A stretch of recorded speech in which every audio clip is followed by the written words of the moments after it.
It's bigger. It's louder. It's better than ever. This still isn't your typical motorsports podcast. This is the 10th anniversary of Crush This, a monster truck podcast brought to you by J-Concepts. For 10 years, your hosts, the monster truck conductor Brad Shaw and Dan 𝐃𝐨𝐽 have brought you into the minds and personalities of the monster truck industry. Strap in and hold on tight. This is Crush This! Inside MTA, presented by Crush This. Welcome to Inside Monster Truck Attitude. I'm Dan 𝐃𝐨𝐽. What's going on? Captain of Team Crush This. We're having another episode 3. It's pretty cool to have on. We're going to have one of my teammates, Austin Spence. He will talk about what's going on. He is the driver of the Boss Gator, one of 3 that I could think of that actually drove the truck that they actually are representing in MTA, like myself with Raminator and Gene Patterson in Snakebite.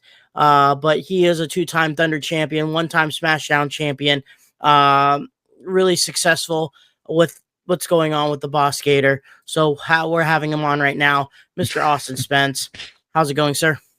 Oh man, doing pretty good. Just kind of chilling out in my hotel room for the night for work. But you know, man, it's great to kind of catch up with you and honestly Crush This racing, man. We're just dominant out there on the track, and I'm loving every minute of it. Right on. You know, we do talk a little bit of smack and stuff like that. How do you feel with Renegade and a little bit of JK Motorsports? The backyard beast going after us. When we show blood, they're like little piranhas when we're like a killer whale coming around doing our thing. Pretty much, man. And they're just salty, man. And it's funny, that Shaggy guy, I know he's been around since the birth of MTA, but dude, they just need to have something like, oh, I'd have the flag for this event, blah, blah. It's like, man, you just need to have some assembly required run across that truck. You know, the good drivers know how to keep the rubber side down and the shiny side up. Just saying. Oh. I hear that. And then Renegade, they just keep on talking, and only if they win. Outside of that, they hide in their little burrow and they just chill and stuff like that. But outside of that, talking smack and stuff, you have to be a monster truck fan to be, in this Diecast series. So do you still remember the time that got you hooked on the monster trucks? Monster trucks in general, man, absolutely. So, man, I have spent most of my childhood memories actually definitely come from going to the Pontiac Silverdome ever since I was a kid. I was born and raised in Michigan, currently living in Minnesota right now, but my heart will always be in Michigan. And I remember going to the Pontiac Silverdome almost every January for as long as I can remember, going to shows. But the very first monster truck that I could remember, for as young as I was, had to be Mark Watrous' Mongoose. He was based out of Lansing, Michigan at the time. I remember going to some fair show. I couldn't tell you if it was Ingham County Fair or where we were at, but I remember there were 3 trucks there. It was Mongoose, Virginia Giant, and Dan Evans' Destroyer. And I remember specifically kind of a little bit towards the end of the show when we were doing autographs, Mark Watrous said something about his shop in Lansing. And somewhere in the archives for all our family photos, there's a picture of me sitting on the tire in Mark Watrous' shop, and you can see the old mud dragster that he had back in the day. I think this was before he sold Capital City Crusher, so that truck was in the background of the shop. But that was kind of my first initiation into monster trucks as a whole. And I remember as a kid, anytime there was a VHS, I remember the Gravedigger Domination video. I remember Shake, Rattle, and Roll. I remember the Inside Monster Jam VHSs. I probably burnt the VHS tape on those because I replayed them so much. But I was always a lifelong monster truck fan for as long as I can remember. So what got you in the monster truck attitude? So it's funny you say that. So it was around 2020, actually. And this was when I was working at Feld Entertainment at the time, and when March 20th, 2020 hit, that's when all of us got let go. So it was actually during COVID that, I'm started up in my apartment. Everyone's kind of trying to figure out what the heck to do next. And you kind of, when you're sitting at home, you're not doing a whole heck of a lot. You're isolated. You feel like you've watched everything on YouTube, right? I felt like I watched anything that had to do with either Monster Jam, TNT, like whatever that was Monster Trucks. I felt like I watched it two times over, right? And I stumbled across this guy that had, it's a diecast monster truck racing, and I'm like, okay, I've seen some of these other guys that do diecast racing and kind of get really big into it. Let's see what this is all about.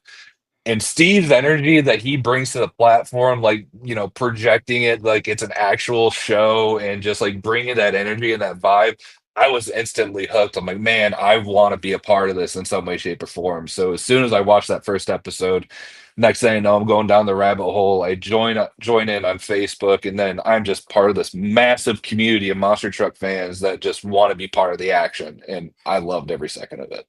Do you remember the first race you've been on? Because I know that you must have been on different trucks before Boss Gator. I actually, yeah, I think the very first truck that he had me in was actually a Gravedigger, if I remember correctly. Um, it might have been a Gravedigger. I'm not entirely sure because I've driven, my time at Monster Jam, I drove the BKT ride truck for a little bit. And then after COVID and everything, I drove Joey Sylvester's ride truck for a little bit, Mayhem. I've driven the Carolina Crusher ride truck for a little bit, and I made my driving debut in Ice Cream Man and Gator. But I'm pretty sure the very first truck I ever competed in was actually a Gravedigger truck, but I don't think it was for too long. It may have been for like one season of Thursday Night Thunder, and that was it. And then you worked your way up to Boss Gator, and being pretty successful as a late. I mean, this year you did win a lot of like I think two of them, the Smashdown and did you win all three this year? I don't think I've won all three, but I know I got at least two. I mean, it just seemed like it was neck and neck. And there was a couple times where I'm watching, I'm like, some of these guys have had me out the line, and you get down the straight, I'm like, man, like I got this one lost. And then it's always that last jump, that last like second towards the end of the race. And somehow just by the nose, Boss Gator pulls it out. I will say this, I remember watching in the early days of Monster Truck Attitude. I can't remember who was driving it at the time, but it was when they had the Brodozer truck, and that truck was dominant in the early days of MTA. Like nobody could catch him. So I was hoping whenever I got my identity and I was a part of it, I could have a truck that'd be as dominant as that guy. With the outside, I think, yeah, I was about to say, I think you are actually one of the most in our team, the successful with a flag in the back. I am terrible when I get the flag.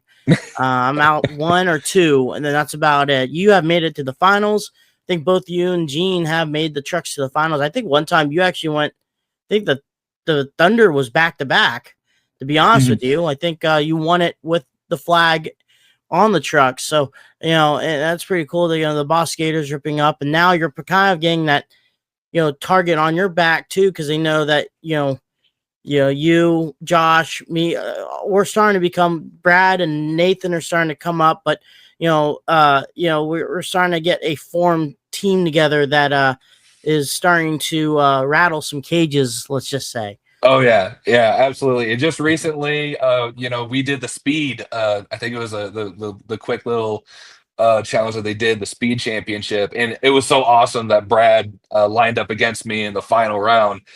And honestly, like, what better way to send a message of a brand new team is of, hey, Crush This is here, and we're here to take no prisoners. And I even told Brad, I said, hey, I know we're teammates, but bring your A game. And unfortunately, I knocked him down. He's gonna get his win eventually. I could see it. The monster Canucker, he deserves his win eventually. But I'm just not gonna give it to him. It's as simple as that. I'm not gonna no handouts here. Right on, and he's good at that. A good transformation to the Jurassic attack and stuff like that, and that's pretty cool, and everything like that. But I mean, when you got in the Boss Gator, and that's starting to become now a successful name, how cool is it that like for myself, I'm even though, you stepped away from the boss skater, we won't go into that, but me with the Raminator, you and the boss skater, it's pretty cool representing Crush This, and representing Monster Truck Attitude too. Absolutely. And I think honestly, to me, it's not so much the identity. I think the best part, and because I remember when you first formed the Crush This race team for Monster Truck Attitude, and you were down a driver, and I volunteered. And there's a reason, because you and I actually have history. Because if it wasn't for you reaching out to me on Facebook when I was, some young kid in college wanting to get in the industry, you were that one guy that, kind of lend a hand out, like, hey, this is what you got to do. So it's really cool that, we're, even though it's diecast form, it's really awesome that we're teammates. So Right on, I right really on. do love that. Is there anything people can follow you at? So you got my Instagram, Austin_Spence 95 on Instagram. I'm there quite often. I have a TikTok, but I'm not really good at making videos, unfortunately. And I do have my YouTube channel. It's just 𝐸_Spence. I have some old vlogs I did behind the wheel of the real boss skater before I did step away back in October of last year. But we'll definitely get more into that later on. But I could firmly say I'm not 100% done with monster trucks. I'm still doing stuff behind the scenes, whether it's diecast, virtual, whatever it is. I still love this industry to its core. Well, thank you, Austin, for being on. Once again, guys, Austin Spence, another episode of Inside Monster Truck Attitude, and we'll catch you again down the road. Peace.